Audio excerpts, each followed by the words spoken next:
Alright, so to replace a cassette on a bike, all we need is this special cassette lock ring tool, as well as a chain whip.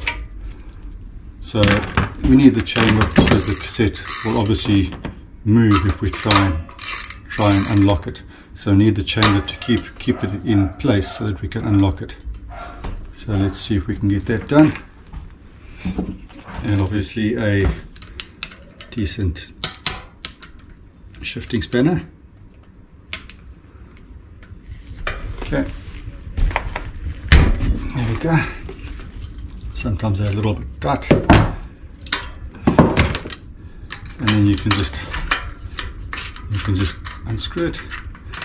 Just be careful when you take it off.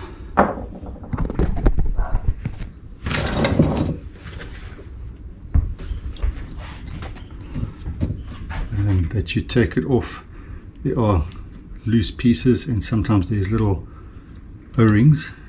Make sure that everything goes back in the right place. This one doesn't have any O-rings, and the whole cassette comes off like that. You can clean that, and you can clean this nicely.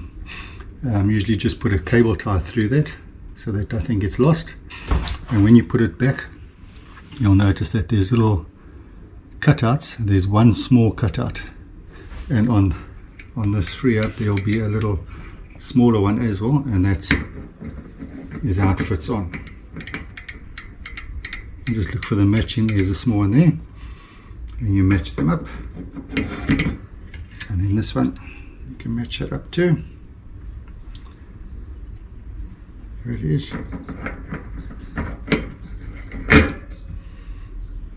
And then the last one.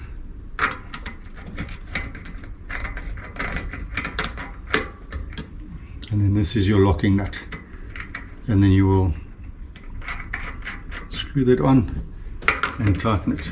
When you tighten it, you don't need the chain whip because obviously you tighten it. There you go.